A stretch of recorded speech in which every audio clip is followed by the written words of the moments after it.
El Niño ప్రభావంతో రాష్ట్రంలో నమోదవుతున్న వర్షపాతం పరిస్థితులు, సాగునీటి లభ్యత, రైతులకు విత్తనాల పంపిణీ, పంటల ప్రణాళికపై దృష్టి సారించాలని సీఎం చంద్రబాబు అధికారులను ఆదేశించారు. రైతులకు ఎలాంటి ఇబ్బందులు తలెత్తకుండా ముందస్తు చర్యలు తీసుకోవాలని అధికారులను ఆదేశించారు. స్వర్ణాంధ్ర విజన్ 2047 లక్ష్యాలకు అనుగుణంగా వ్యవసాయ అనుబంధ రంగాలను బలోపేతం చేయడం ద్వారా గ్రామీణ ఆర్థిక వ్యవస్థను మరింత అభివృద్ధి చేయాలని సూచించారు. అమరావతిలోని తన క్యాంపు కార్యాలయంలో ముఖ్యమంత్రి చంద్రబాబు వ్యవసాయ అనుబంధ రంగాలపై ఉన్నత స్థాయి సమీక్షా సమావేశం నిర్వహించారు. స్వర్ణాంధ్ర విజన్ 2047లో భాగంగా ప్రాథమిక రంగ అభివృద్ధికి సంబంధించిన 6 కీలక మిషన్లపై అధికారులతో విస్తృతంగా చర్చించారు. ఈ సమావేశానికి మంత్రి కింజరాపు అచ్చెన్నాయుడు, సిఎస్ సాయి ప్రసాద్, వివిధ శాఖల ఉన్నతాధికారులు, కార్పొరేషన్ చైర్మన్లు హాజరయ్యారు. వ్యవసాయం, హార్టికల్చర్, ఆక్వాకల్చర్, మార్కెటింగ్, పశుసంవర్ధక శాఖల పనితీరు, భవిష్యత్తు కార్యాచరణపై సీఎం చంద్రబాబు చర్చించారు. ప్రస్తుతం ఎల్నినో ప్రభావంతో రాష్ట్రంలో నమోదవుతున్న వర్షపాతం పరిస్థితులు, సాగునీటి లభ్యత, రైతులకు విత్తనాల పంపిణీ, పంటల ప్రణాళిక వంటి అంశాలపై సీఎం ప్రత్యేక దృష్టి సారించారు.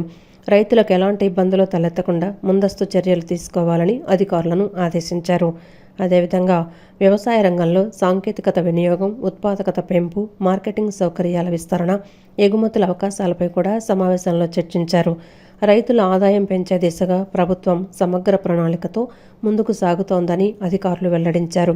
స్వర్ణాంధ్ర విజన్ 2047 లక్ష్యాలకు అనుగుణంగా వ్యవసాయ అనుబంధ రంగాలను బలోపేతం చేయడం ద్వారా గ్రామీణ ఆర్థిక వ్యవస్థను మరింత అభివృద్ధి చేయాలని సీఎం చంద్రబాబు సూచించారు.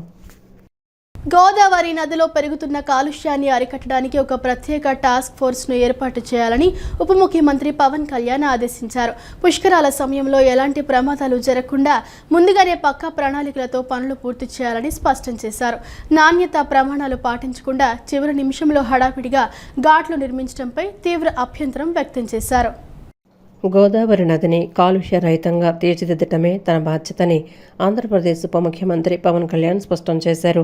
కాలుష్య నివారణ చర్యల కోసం 100 కోట్ల రూపాయలను కేటాయించాలని అధికారులను ఆదేశించిన ఆయన ప్లాస్టిక్ స్థానంలో బయోడిగ్రేడబుల్ వస్తువుల వినియోగాన్ని ప్రోత్సహించాలని సూచించారు. రాజమహేంద్రవరంలో ఉప ముఖ్యమంత్రి పవన్ కళ్యాణ్ ఆధ్వర్యంలో తూర్పుగోదావరి జిల్లా అధికారులతో గోదావరి నది కాలుష్య నివారణ, పుష్కరాల సన్నద్ధతపై అధికారులతో సమీక్షించారు. గోదావరి ప్రవహించే 6 జిల్లాల్లో కాలుష్య నియంత్రణ చర్యల కోసం పొల్యూషన్ కంట్రోల్ బోర్డు ద్వారా 100 కోట్ల ప్రత్యేక బడ్జెట్ను కేటాయిస్తున్నట్లు ప్రకటించారు. రాబోయే గోదావరి పుష్కరాలకు సుమారు 10 కోట్ల మంది భక్తులు వచ్చే అవకాశం ఉన్నందున ఏర్పాట్ల విషయంలో ఉదాసీనత వహిస్తే ప్రజలు క్షమించరని హెచ్చరించారు. నదిలో మురుగునీరు కలిస్తే భక్తులకు పుణ్యానికి బదులు రోగాలొచ్చే ప్రమాదం ఉందని ఆందోళన వ్యక్తం చేశారు. అలాగే శాసకీ నిధులతో చేపట్టిన రోడ్ల పనులను వేగవంతం చేయాలని, కాతేరును వీఐపీ ఘాటుగా, మునికూడలని మోడల్ పుష్కర్ ఘాటుగా తీర్చిదిద్దాలని పవన్ కళ్యాణ్ దిశానిర్దేశం చేశారు. ఈ 2000 కోట్లు ఫస్ట్ మా 100 కోట్లు దేనికంటే నీటిని శుద్ధి చేయడానికి ఫస్ట్, ఎందుకంటే దట్స్ ప్రైమరీ. ఇవి మేము తీసుకొచ్చిన తర్వాత ఇంకొక పాయింట్ ఆఫ్ కన్సర్న్ ఏమనిపించింది, నేను పరిశ్రమలు అందరితో మాట్లాడుతున్నప్పుడు వీఆర్ నాట్ అగెయిన్స్ట్ డెవలప్మెంట్. పరిశ్రమలు రావాలి, ఉపాధిలో పెరగాలి, ఉద్యోగ అవకాశాలు రావాలి. మీరే ఒక కీర్తి గారు ఒక మీటింగ్ ఆర్గనైజ్ చేశారు మ్యామ్ మీరు. All the representatives of concern industries came and they were I think one of the gentlemen, I don't know his name, I didn't ask his name. He is saying that particular Andhra paper mills is completely on global standards. There is no such thing in Japan. Today I went for a field visit. All of you are there.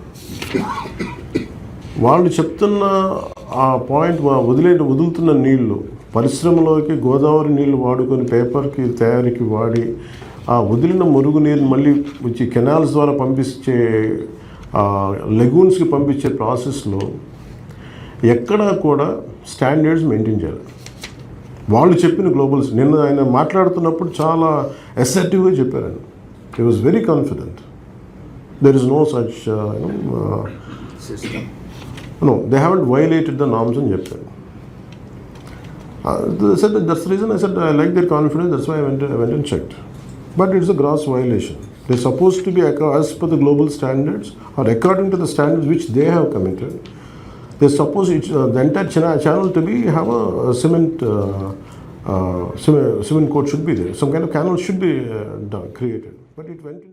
Voter జాబితాను మరింత పారదర్శకంగా దోషరహితంగా మార్చేందుకు ప్రత్యేక సమగ్ర సవరణ 2026ను చేపడుతున్నామని రాష్ట్ర ఎన్నికల అధికారి వివేక్ యాదవ్ తెలిపారు.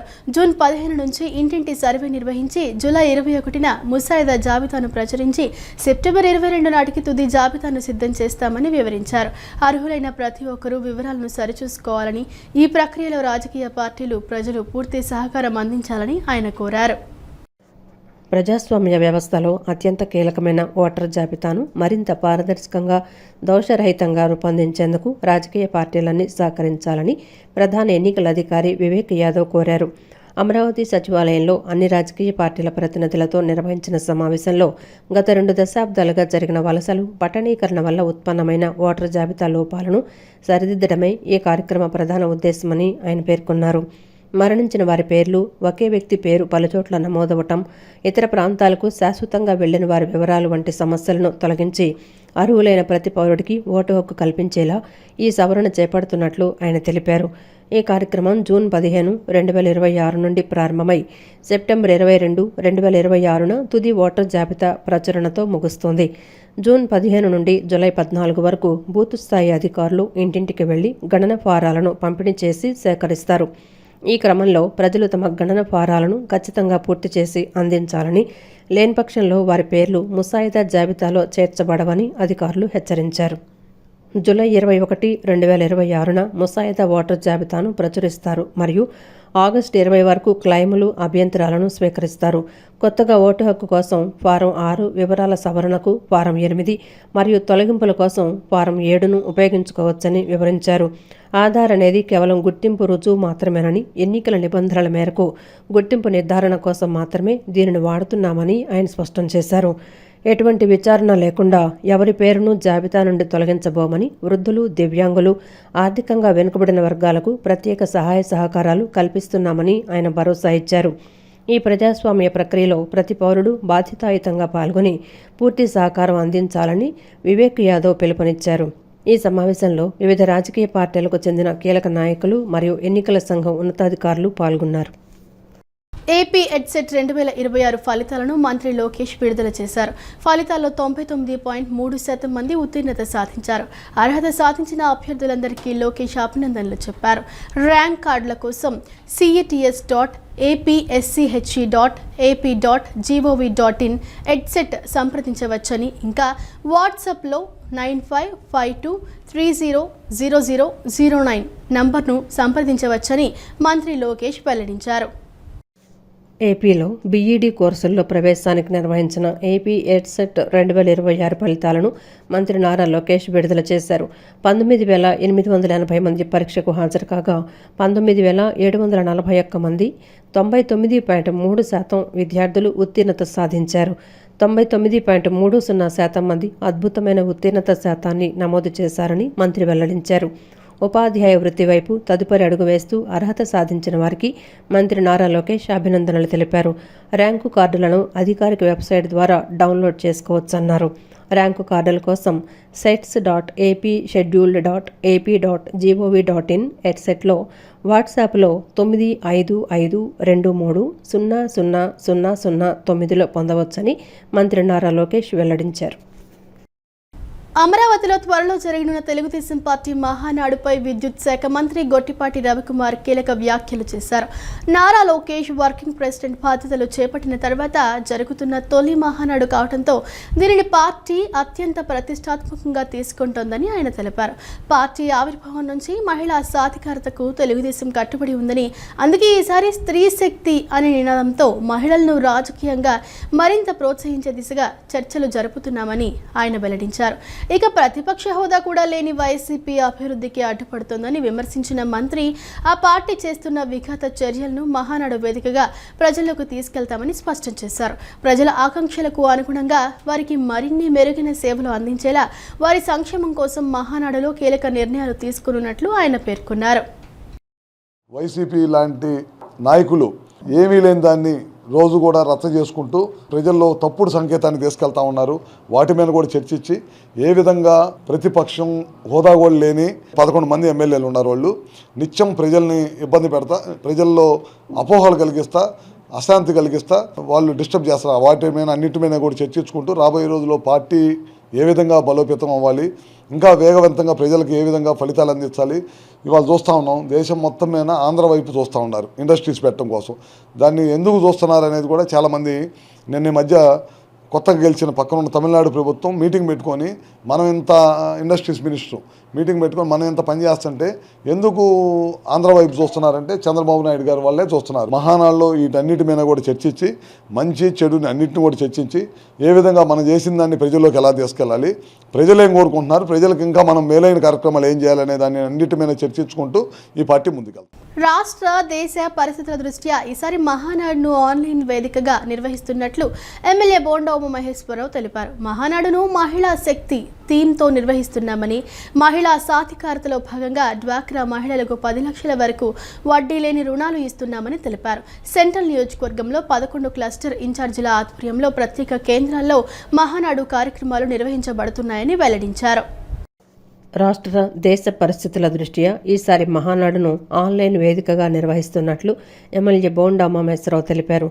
జూమ్ యాప్ ద్వారా రాష్ట్ర వ్యాప్తంగా 1870 క్లస్టర్లలో ఒకేసారి ఈ కార్యక్రమాన్ని నిర్వహించడం ఒక రికార్డుగా నిలవబోతోందని సోషల్ మీడియా ద్వారా ప్రత్యక్ష ప్రసారం చేస్తామని ఆయన పేర్కొన్నారు. సింగనగర్లోని పార్టీ కార్యాలయంలో మీడియాతో మాట్లాడిన ఆయన గత 2 ఏళ్ల పాలనలో మెగా డిఎస్సి ద్వారా సుమారు 18,000 ఉపాధ్యాయ పోస్టులతో పాటు గ్రూప్ 4 ఎస్ఐ కానిస్టేబుల్ ఉద్యోగాలను భర్తీ చేశామని వివరించారు. నిరుద్యోగులకు స్కిల్ డెవలప్మెంట్ శిక్షణ ఇచ్చి బ్యాంకుల ద్వారా రుణాలు అందిస్తున్నామన్నారు. ఈ ఏడాది మహానాడును మహిళా శక్తి థీమ్తో నిర్వహిస్తున్నామని, మహిళా సాధికారతలో భాగంగా డ్వాక్రా మహిళలకు 10 లక్షల వరకు వడ్డీ లేని రుణాలిస్తున్నామని తెలిపారు. ప్రతి ఇంటి నుంచి ఒక పారిశ్రామికవేత్తను తయారు చేసే లక్ష్యంతో 175 నియోజకవర్గాల్లో ఎంఎస్ఎంఈ పార్కులను ఏర్పాటు చేస్తున్నట్లు వెల్లడించారు. అలాగే రాష్ట్రాన్ని డ్రగ్స్ రహితంగా మార్చేందుకు పోలీసులకు స్పాట్ ఎనాలిసిస్ కిట్లు అందించామని, మహానాడు వేదికగా రైతు, బీసీ, ఎస్సీ, మైనార్టీ వర్గాల కోసం ప్రత్యేక తీర్మానాలు చేయనున్నట్లు బోండా ఉమా స్పష్టం చేశారు. రాష్ట్ర పరిస్థితులు, దేశ పరిస్థితులు దృష్టిలో పెట్టుకొని దీన్ని ఆన్లైన్లో డిజిటల్ మహానాడుగా దీన్ని ఈరోజు చేయటం జరిగింది. ఎందుకంటే టెక్నాలజీ అందరి దగ్గర స్మార్ట్ ఫోన్లు ఉన్నాయి. ప్రజలందరూ కూడా సోషల్ మీడియా ప్లాట్ఫాము, అలాగే మీడియా ప్లాట్ఫామ్లో లైవ్లు ఇస్తూ ఉన్నారు.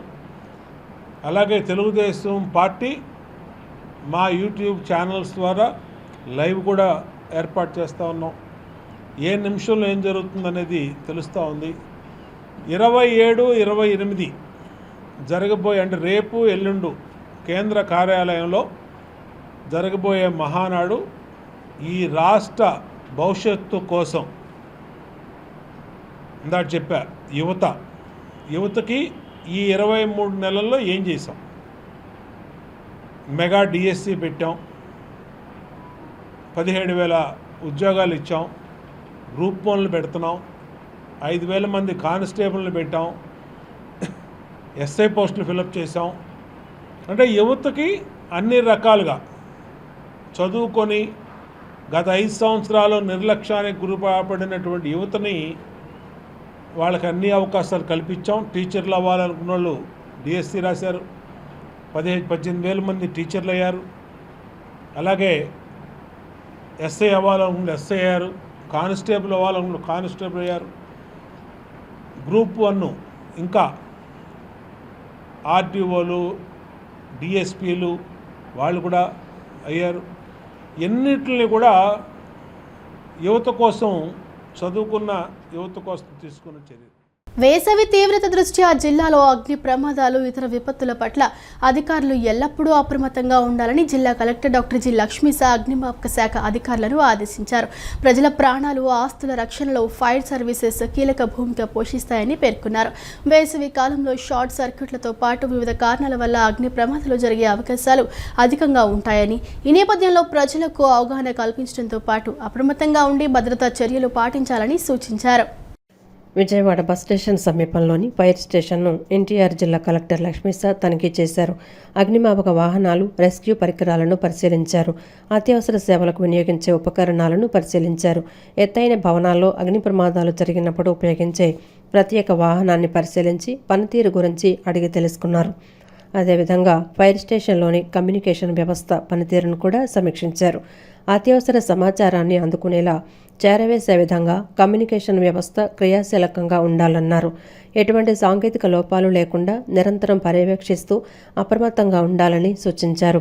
ప్రజల ప్రాణాలు, ఆస్తుల రక్షణలో ఫైర్ సర్వీసెస్ కీలక భూమిక పోషిస్తాయని పేర్కొన్నారు. వేసవి కాలంలో షార్ట్ సర్క్యూట్లతో పాటు వివిధ కారణాల వల్ల అగ్ని ప్రమాదాలు జరిగే అవకాశాలు అధికంగా ఉంటాయని, ఈ నేపథ్యంలో ప్రజలకు అవగాహన కల్పించడంతో పాటు అప్రమత్తంగా ఉండి భద్రతా చర్యలు పాటించాలని సూచించారు. ఫైర్ 101 సర్వీస్ ద్వారా వచ్చే కాల్స్తో పాటు పోలీస్ కంట్రోల్ రూమ్, డయల్ 100 ఇలా వివిధ మార్గాల ద్వారా వచ్చే కాల్స్పై అప్రమత్తంగా ఉండాలని కలెక్టర్ లక్ష్మీసా ఆదేశించారు. కలెక్టర్ వెంట జిల్లా అగ్నిమాపక అధికారి ఏవి శంకర్రావు, సహాయక అగ్నిమాపక అధికారి సిహెచ్ సూర్యప్రకాశ్రావు తదితరులు ఉన్నారు. ప్రజల భాగస్వామ్యంతో ఆపరేషన్ క్లీన్ స్వీప్ విజయవంతంగా జరుగుతుందని విజయవాడ నగరపాలక సంస్థ కమిషనర్ ధ్యానచంద్ర అన్నారు. కార్మికుల శ్రమను తగ్గిస్తూ నగర పరిశుభ్రత పెంపునకు తమ వంతు బాధ్యతగా సహకరిస్తున్న ప్రతి ఒక్కరిని అభినందించారు. నోడల్ అధికారులు ప్రతిరోజు అన్నా క్యాంటీన్లను పరిశీలిస్తూ ఎటువంటి లోపాలు లేకుండా చూడాలని ఆదేశించారు. విజయవాడ నగరంలోని Suryaraopeta, Governorpet, Bhavanipuram, Swathi theatre centre, HB colony ప్రాంతాల్లో విజయవాడ నగరపాలక సంస్థ కమిషనర్ ధ్యానచంద్ర పర్యటించి క్షేత్రస్థాయిలో పారిశుద్ధ్య నిర్వహణను పరిశీలించారు. భవానీపురం స్వాతి థియేటర్ సమీపంలోని ఎంపీ దాస్ వీధిలో నిర్వహించిన ఆపరేషన్ క్లీన్ స్వీప్ కార్యక్రమంలో పాల్గొన్నారు. ఈ సందర్భంగా కమిషనర్ మాట్లాడుతూ ఆంధ్రప్రదేశ్ రాష్ట్ర ముఖ్యమంత్రి నారా చంద్రబాబు నాయుడు పిలుపు మేరకు నిర్వహిస్తున్న ఆపరేషన్ క్లీన్ స్వీప్ కార్యక్రమం ప్రజల సహకారంతో విజయవంతంగా కొనసాగుతోందన్నారు. నగరంలోని 64 డివిజన్లలో జరుగుతున్న ఈ కార్యక్రమంలో స్వచ్ఛాంధ్ర సంస్థలు, ప్రజలు, టెర్రస్ గార్డెన్ గ్రూపులు చురుకుగా పాల్గొంటూ పారిశుద్ధ్య కార్మికులకు చేయూతనందిస్తున్నారని తెలిపారు. కార్మికుల శ్రమను తగ్గిస్తూ నగర పరిశుభ్రత పెంపునకు తమ వంతు బాధ్యతగా సహకరిస్తున్న ప్రతి ఒక్కరిని అభినందించారు. అనంతరం హెచ్బీ కాలనీలోని అన్నా క్యాంటీన్ను కమిషనర్ పరిశీలించారు. అక్కడి పారిశుద్ధ్య నిర్వహణ, తాగునీటి వసతులు, కూలర్లు, క్యూలైన్ల వద్ద ఏర్పాటు చేసిన షెడ్లు తదితర సౌకర్యాలను పరిశీలించి సంబంధిత అధికారులకు పలు సూచనలు చేశారు. నోడల్ అధికారులు ప్రతిరోజు అన్నా క్యాంటీన్లను పరిశీలిస్తూ ఎటువంటి లోపాలు లేకుండా చూడాలని ఆదేశించారు. ఎండాకాలాన్ని దృష్టిలో ఉంచుకొని ప్రజలకు ఇబ్బందులు కలగకుండా అన్ని వసతులు సమర్థవంతంగా అందుబాటులో ఉండేలా చర్యలు తీసుకోవాలని సూచించారు. ఈ పర్యటనలో chief medical and health officer doctor K Arjuna Rao, deputy city planner Chandrabose, executive engineer J Srinivas, assistant medical and health officer doctor Annapurna తదితర సిబ్బంది పాల్గొన్నారు. గత 2-3 నెలలుగా తమకు వేతనాలు అందటం లేదని కూటమి ప్రభుత్వం వెంటనే బకాయిలను విడుదల చేయాలని తల్లి బిడ్డ ఎక్స్ప్రెస్ ఉద్యోగులు డిమాండ్ చేశారు. తమను ప్రభుత్వ ఉద్యోగులుగా గుర్తించాలని, కనీస వేతన చట్టాన్ని అమలు చేయాలని, అలాగే పీఎఫ్, ఈఎస్ఐ వంటి సౌకర్యాలతో పాటు హెచ్ఆర్ పాలసీని వర్తింపచేయాలని కోరారు. విజయవాడలో తల్లి బిడ్డ ఎక్స్ప్రెస్ ఉద్యోగులు ఆందోళన చేపట్టారు. రాష్ట్ర వ్యాప్తంగా ఉన్న సుమారు 500 మంది ఉద్యోగులు విజయవాడలోని ధర్నా చౌకకు తరలిచ్చి భారీ నిరసన చేపట్టారు. గత 2-3 నెలలుగా తమకు వేతనాలు అందటం లేదని, కూటమి ప్రభుత్వం వెంటనే బకాయిలను విడుదల చేయాలని వారు డిమాండ్ చేశారు. కేవలం 8,500 రూపాయల అత్యల్ప వేతనంతో గత 11 ఏళ్లుగా ఎటువంటి ఇంక్రిమెంట్లు లేకుండా పనిచేస్తున్నామని, ప్రస్తుత ధరలు పెరుగుదల దృష్ట్యా ఈ జీతంతో బతకడం భారంగా మారిందని వారు ఆవేదన వ్యక్తం చేశారు. తమను ప్రభుత్వ ఉద్యోగులుగా గుర్తించాలని, కనీస వేతన చట్టాన్ని అమలు చేయాలని, అలాగే పీఎఫ్, ఈఎస్ఐ వంటి సౌకర్యాలతో పాటు హెచ్ఆర్ పాలసీని వర్తింపచేయాలని ఉద్యోగ సంఘం నేతలు డిమాండ్ చేశారు.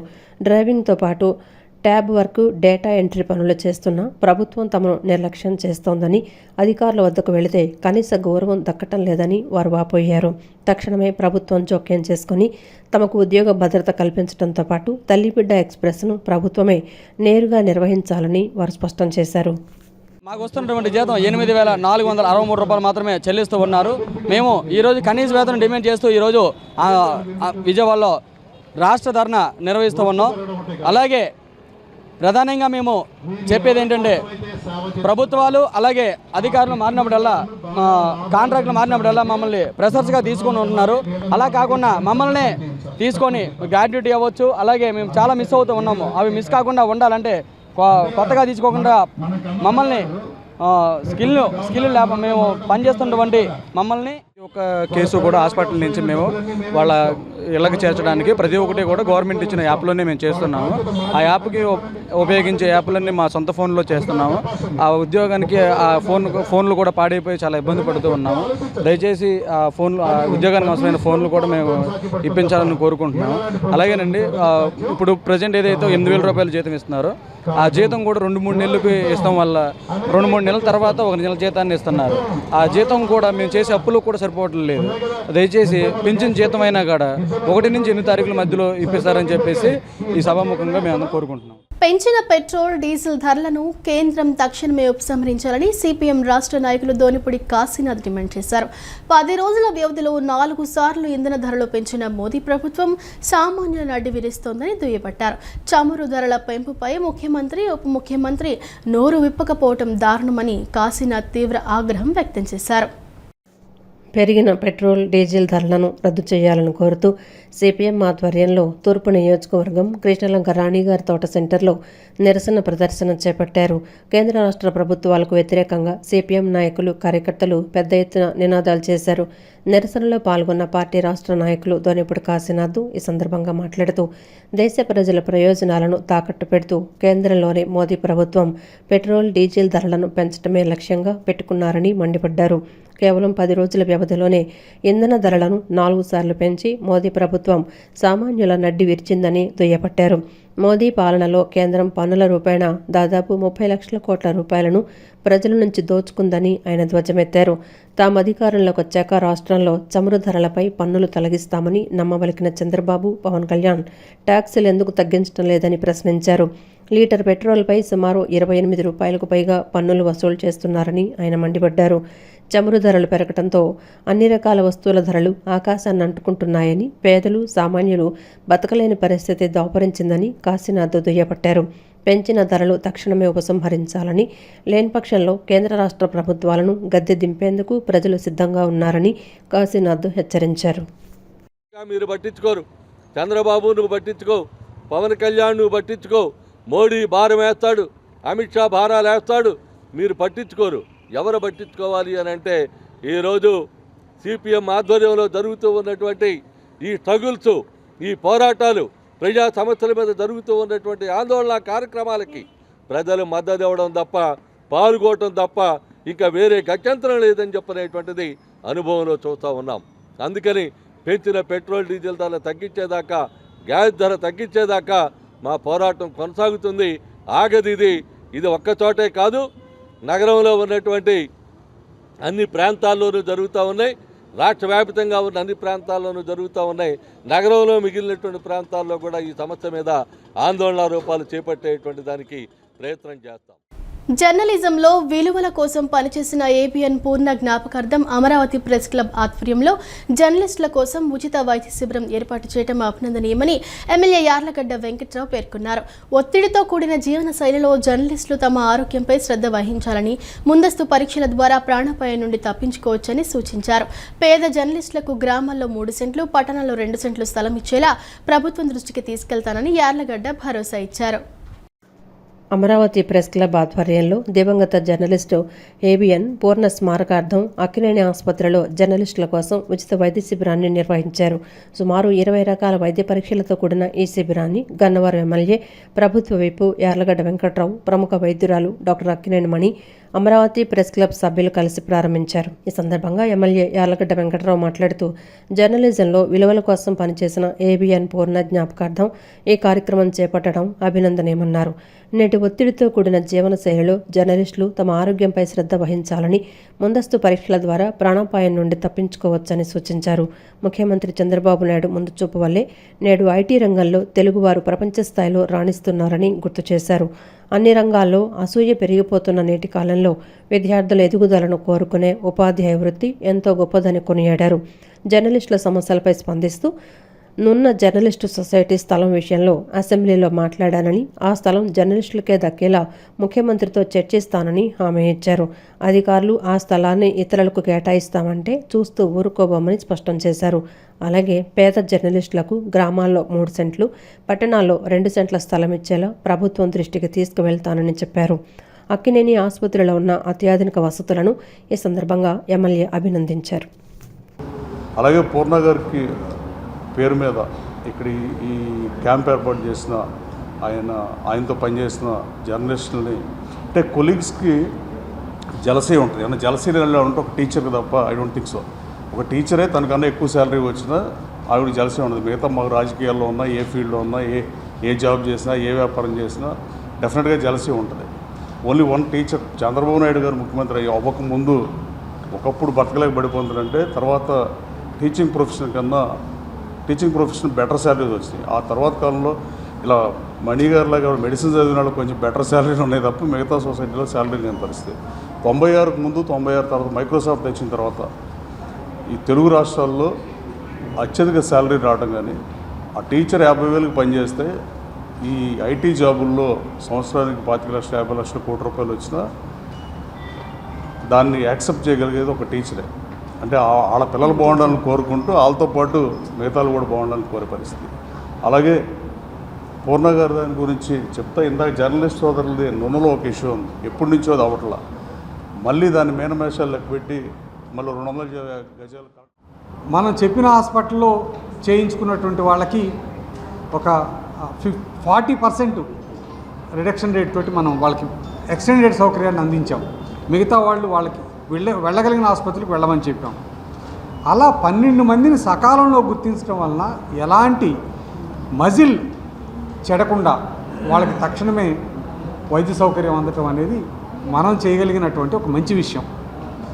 అది మరోసారి చేస్తున్నందుకు ఆనందంగా ఉంది. దానికి సహకరిస్తున్నటువంటి అక్కినేని హాస్పిటల్ యాజమాన్యానికి, సిబ్బందికి, ఈ కార్యక్రమానికి అడిగిన వెంటనే వచ్చి తగిన ప్రోత్సాహాన్ని ఇచ్చినటువంటి ఎమ్మెల్యే గారికి మనస్ఫూర్తిగా ధన్యవాదాలు తెలుపుకుంటూ మీడియా మిత్రులందరికీ మరోసారి అప్పీల్ చేస్తున్నా ఈ అవకాశాన్ని. పోయే వరకు హెల్తీగా ఎలా ఉండగలము, ఉండటానికి ఛాన్సులు ఉన్నాయి. అవన్నీ మనకు ఇప్పుడే కొత్తగా రీసెర్చ్లు వస్తున్నాయి. దానిలో అది తీసుకున్న ఈ బోర్డ్స్ 224లో పాస్ అయ్యాను, అమెరికన్ బోర్డ్స్. అది పాస్ అయినాక దాని మీద చాలా ఇంట్రెస్ట్ తీసుకుని ఇంటర్నేషనల్ స్టాండర్డ్స్ ఎలా ఉన్నాయో అని ఒకసారి జెనీవా వెళ్ళాను, మళ్ళీ రేపు ఫ్రాన్స్ వెళ్ళబోతున్నాను. అవన్నీ చూసుకుని అక్కడ ఏం చేస్తున్నారో వాటిలో మనం what can we implement in India అనేవన్నీ పెట్టాలని. ఇప్పుడు anti ageing and regenerative medicine is the next fashion. Women's దాన్ని ఆల్మోస్ట్ పెట్టడం అయింది. ఇది అందరికీ తెలిసి రావటమే ఉంది. ఇంకా వాళ్ళు ఉపయోగించుకోవటం, ఇంకా ఉన్నవన్నీ ఉపయోగించుకోవట్లేదు. వచ్చిన వాళ్ళు మాత్రం చాలా హ్యాపీగా వెళ్తున్నారని చెప్పగలను. యూరియా కార్డుల పేరుతో ప్రభుత్వం కౌలు రైతులకు మొండి చేయి చూపుతోందని రైతు సంఘాల నేతలు ఆగ్రహం వ్యక్తం చేశారు. ఎరువుల ధరలు పెరిగినా పంటలకు మద్దతు ధరలు రాకపోవడంతో రైతులు ఆత్మహత్యలు జరుగుతున్నాయని ఆవేదన వ్యక్తం చేశారు. వ్యవసాయ భూములను రియల్ ఎస్టేట్ రంగానికి దారాదత్తం చేస్తూ రైతుల అభిప్రాయాలకు విరుద్ధంగా గ్యాస్ తవ్వకాలు చేపడితే తీవ్ర పరిణామాలు ఉంటాయని హెచ్చరించారు.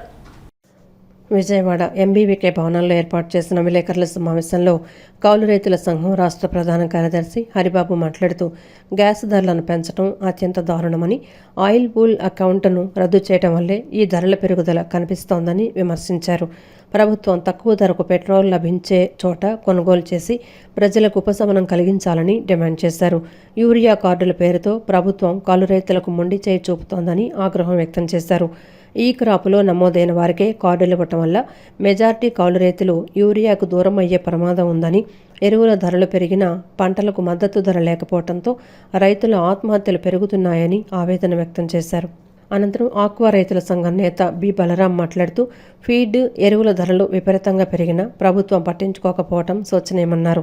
కంపెనీలు ఇష్టారాజ్యంగా ధరలు పెంచుతుంటే ప్రభుత్వం మౌనంగా ఉండటం వల్ల రైతులు నష్టపోతున్నారని, విద్యుత్ ఛార్జీలు తగ్గించడంతో పాటు కోల్డ్ స్టోరేజ్ సౌకర్యాలు కల్పించాలని కోరారు. నాణ్యమైన ధరలకు భరోసా ఇవ్వాలని ప్రభుత్వాన్ని డిమాండ్ చేశారు. అనంతరం కౌలు రైతుల సంఘం రాష్ట్ర సహాయ కార్యదర్శి రంగారావు మాట్లాడుతూ ప్రకృతి సేద్యం వల్ల దిగుబడులు తగ్గాయని, సబ్సిడీ విత్తనాల పంపిణీలోనూ పారదర్శకత లేదని విమర్శించారు. కృష్ణా గోదావరి కేజీ బేసిన్లో ఉత్పత్తి అవుతున్న గ్యాస్లో 40% వాటాను రాష్ట్రానికి కేటాయించాలని కోరారు. దానం చేసేటప్పుడు కూడా 10 పైసలు ఇవ్వలేము, వాళ్ళు 10 పైసలు కూడా తీసుకోరు. అంటే రైతాంగాన్ని అవమానపరిచే పద్ధతిలోనే కనీస మద్దతు ధరలు ఉన్నాయి. ఇది సరైంది కాదు. స్వామినాథన్ కమిషన్ సిఫార్సు ప్రకారం ఉత్పత్తి ఖర్చులకు 50% కలిపి ధరలు నిర్ణయించాలని చెప్పేసి దేశంలో ఉన్న రైతాంగం అంతా ఆందోళన చేస్తుంటే అది అమలు కేంద్రం చేయకపోతే మన రాష్ట్రం కనీసం తెలంగాణలో సన్న బియ్యానికి 500 ఇస్తున్నారు. అంతకుముందు కేరళలో ఉన్న ఎల్డిఎఫ్ గవర్నమెంటు ధాన్యానికి 800 కల్పించింది, మిగతా పంటలు కొట్ల ఇచ్చింది. అంటే మిగతా రాష్ట్రాల్లో కేంద్రం ఎంత ఇచ్చినా రాష్ట్రాలు కొంత బోనస్ ఇచ్చి రైతాంగాన్ని ఆదుకోవడానికి ప్రయత్నం చేస్తుంటే మన రాష్ట్ర ప్రభుత్వం అన్నిటికీ కేంద్రానికి లేఖ రాస్తుంది తప్పితే ఒక్క నయా పైసా కూడా ఇచ్చే పరిస్థితి కనిపించట్లేదు. ఇది చాలా దుర్మార్గం, అన్యాయం, రైతాంగాన్ని అవమానం. వేదాంత కంపెనీ వాళ్ళు తీయటం వల్ల దానికి ఆ ప్రాంతం అంతా కూడా మంచినీళ్ళు మొత్తం కలుషితం అయిపోతున్నాయి, అవుతాయి, పంటలు పండే అవకాశం కూడా ఉండదు. అట్లాగే భూమి కూడా కుంగిపోద్దని చెప్పనేది అనేక మంది శాస్త్రవేత్తలు కూడా చెప్పారు. అనేక ప్రాంతాల్లో ఈ బయటికి తీసేటప్పుడు అక్కడ భూమి కుంగిపోవటం ఈ రకంగా కూడా చేస్తున్నారు. అంటే ఈ మొత్తానికి కూడా గవర్నమెంట్ తమ ఆధీనంలో ఉంచుకోకుండా ప్రైవేట్ కంపెనీ అంటే వేదాంత కంపెనీకి ఇవ్వడంతో ప్రభుత్వం లాలూచీపడి ఆ రకంగా చేస్తుందని చెప్పనేది రైతులందరూ కూడా అభిప్రాయపడుతున్నారు. ఇప్పటికైనా కానీ అక్కడ గ్రామ సభలు నిర్వహించి రైతుల అభిప్రాయాలు తీసుకొని దాని ప్రకారం ముందుకెళ్ళాలి తప్ప నిర్బంధంగా ఖచ్చితంగా మేము వెలికి తీస్తామని చెప్పానంటే ప్రజలు ఆగ్రహానికి గురి కావాల్సి వస్తుందని చెప్పనేది హెచ్చరిస్తున్నాం. సైనికులకి వారికి అందించవచ్చు, హాస్టల్స్లో అందించవచ్చు. ప్రభుత్వం కొంత సబ్సిడీ ఇస్తే కనుక అటు పౌష్టికాహారాన్ని ప్రజలకు అందించినట్టు అవుతుంది, ఆక్వా రంగాన్ని ఆక్వా రైతుల్ని ఆదుకోవటం ఉన్నట్టు ఉంటుంది. ఇప్పటికైనా సరే ప్రభుత్వాలు స్పందించాలి, ఆక్వా రంగాన్ని పట్టించుకోవాలి, ఆక్వా రైతుల సమస్యలు పరిష్కరించాలి అని కోరుతున్నాం. ఆక్వా రైతుల యొక్క సమస్యల్ని ప్రభుత్వాలు పట్టించుకోకపోతే, పరిష్కరించకపోతే ఈ రాష్ట్రంలో ఆక్వా రంగం ఉన్నటువంటి 12-13 జిల్లాల్లో ఉన్నటువంటి రైతాంగంతో సదస్సులు, సమావేశాలు నిర్వహించి ఆందోళన కార్యక్రమాల్ని రూపొందిస్తాం. లక్ష్మీ ఫౌండేషన్ హాస్పిటల్ ఆధ్వర్యంలో బల్లెంవారి వీధి ప్రసాదంపాడులో ఉచిత వైద్య శిబిరాన్ని నిర్వహించారు. లక్ష్మీ ఫౌండేషన్ తరపున నంబూరి సత్యనారాయణ ఈ వైద్య శిబిరాన్ని ప్రారంభించారు. ఈ వైద్య శిబిరానికి మంచి స్పందన వచ్చింది. ఈ సందర్భంగా మధుమేహం, రక్తపోటు పరీక్షలు నిర్వహించి అవసరమైన వారికి ఉచితంగా మందులు పంపిణీ చేశారు. ఈ సందర్భంగా ఫౌండేషన్ సభ్యులు సుధా బత్తుల, రామంజనేయులు మాట్లాడుతూ లక్ష్మీ ఫౌండేషన్ వ్యవస్థాపకులు అబ్బూరి సత్యనారాయణ ఆధ్వర్యంలో నగర వ్యాప్తంగా మెడికల్ క్యాంపులు నిర్వహిస్తున్నట్లు చెప్పారు. అతి తక్కువ ఓపీ ఫీజు తీసుకుని వైద్య సేవలు అందిస్తున్నారని తెలిపారు. ఈ కార్యక్రమంలో పుట్టపు రాజు, సువర్ణరాజు, నల్లమూతు బలరాం కృష్ణ తదితరులు పాల్గొన్నారు. విద్యాసాగర్ గారు, అబ్బూరి విద్యాసాగర్ గారు స్థాపించారు. గౌరవులైన విద్యాసాగర్ గారు. ఇది ఓన్లీ సర్వీసు ఓరియంటెడ్ హాస్పిటల్, చాలా తక్కువ ఫీజులతో ఉంటుంది. మధ్యతరగతి బాగా లోయెస్ట్ ఫ్యామిలీస్కి చాలా ఉపయోగపడే ఆసుపత్రి ఇది. మేము ఒక కరెన్సీ నగరు, అట్లాగే కనకదుర్గ నగరు, రామర్పాడు, ఇట్లా వెటనరీ కాలనీ ఇవన్నీ కూడా ఫ్రీ ఉచిత మెడికల్ క్యాంపులు, మజ్జిగ పంపిణీ కార్యక్రమాలు సేవాకారకంగా చేస్తున్నాము. ఇక్కడ చాలా తక్కువలో బ్లడ్ టెస్టులు కానీ, ఈసీజీలు కానీ, ఈకోలు కానీ, ఆపరేషన్స్ కానీ ఇవన్నీ చాలా తక్కువ ఖర్చులతో సేవా కార్యక్రమం చేస్తున్నాము. బయట కార్పొరేట్ హాస్పిటల్తో చూసుకుంటే చాలా చాలా తక్కువగా ఫీజులు ఖర్చు తక్కువతో ఉంటుంది. కాబట్టి మీరు ఒకసారి ఈ హాస్పిటల్కి బయట కార్పొరేట్ హాస్పిటల్ మీద ఒకసారి మీరు బ్లడ్ టెస్ట్స్కి వాటికి దేని గురించి వచ్చి చూసుకున్నట్లయితే మీకే ప్రాక్టికల్గా అర్థమవుద్దని నేను అనుకుంటున్నాను. విజయవాడ అజిత్ సింగ్ నగర్ ట్రాఫిక్ పోలీసులు తమ విధి నిర్వహణలో కాకుండా సేవా గుణంలోనూ ఆదర్శంగా నిలుస్తున్నారు. మండుతున్న ఎండల దృష్ట్యా గత 3 రోజులుగా సిఐ ప్రభాకర్, ఎస్ఐ కృష్ణ ఆధ్వర్యంలో పైపుల్ రోడ్డు సెంటర్ వద్ద బాటసారులకు, ఆటో డ్రైవర్లకు మరియు వాహనదారులకు చల్లటి మజ్జిగ పంపిణీ కార్యక్రమం చేస్తున్నారు. ఎండ తీవ్రత వల్ల ప్రజలు డీహైడ్రేషన్కు గురి కాకూడదనే ఉద్దేశంతో స్వయంగా రోడ్డుపై నిలబడి పోలీసులు చేస్తున్న ఈ సాయాన్ని చూసి స్థానికులు, ప్రయాణికులు హర్షం వ్యక్తం చేస్తున్నారు. పోలీసులంటే కేవలం చలనాలు మాత్రమే కాదని, ఆ కాకి చొక్కా వెనుక మానవత్వం కూడా ఉంటుందని వారు నిరూపించారంటూ ప్రజలు ప్రశంసలు కురిపిస్తున్నారు. ఈ వార్తలు ఇంతటితో సమాప్తం. మరో బులెటిన్తో మళ్ళీ కలుద్దాం. అంతవరకు సెలవు. నమస్కారం.